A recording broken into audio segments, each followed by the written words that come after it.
Welcome back to Marvel with Jensen, and today we're looking at an episode of Loki, Agent of Asgard. Today is Volume 5, Episode 2. On the previous episode, we had that Loki made a team to go save Sigurd, and in order for them to get into that dungeon that he was at, they jumped off a plane, they met with Heimdall and tricked him while Thor was fighting. So Heimdall was just looking at what Thor was doing instead of looking at them. After that, they snuck into the floor, or technically the ceiling of the place, with a magical spell, but then they ended up in a room full of deadly traps. Today we get to see what those traps are, will they be able to get through them, and is Loki's plan just to save Sigurd, or does he have some extra things in mind?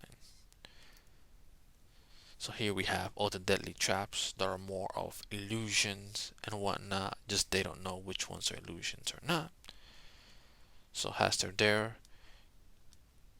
Loki uses his phone with his video recording to speak to Verity Willis, which is the human who can see through any lie, including illusions, and she can go ahead and she guides them through the traps like that they can go through it without any issues.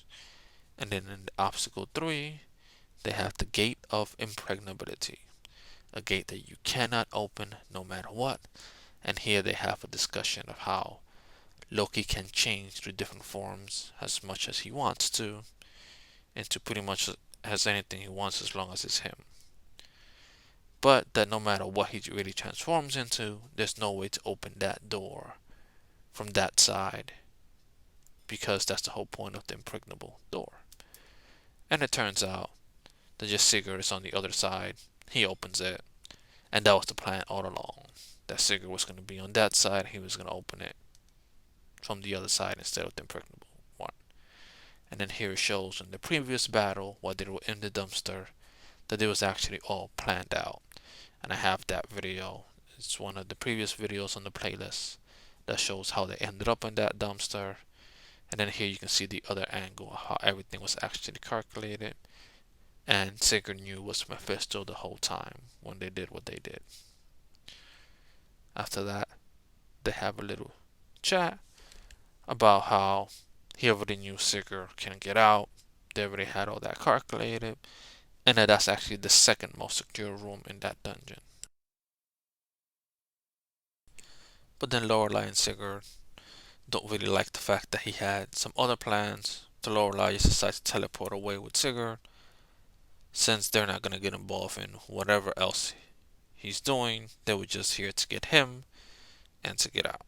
And Sigurd is just there just to help out Loki, which they haven't actually explained why he's even helping him out. I guess it has to do with letting him escape from the All-Mother. After that, Loki tells him fair enough, have a nice day, and that he's off to his mission. As he's walking around, he's looking for secrets.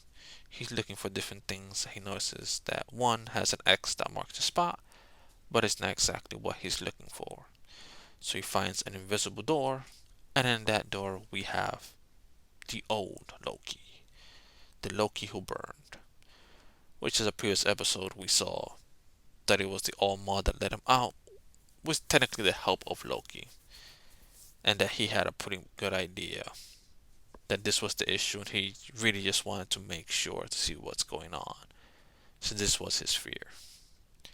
And with that, we'll go ahead and we'll end this episode. Again, thank you very much for watching Marvel with Jensen. I'll leave the playlist for this volume here, and you have a wonderful day.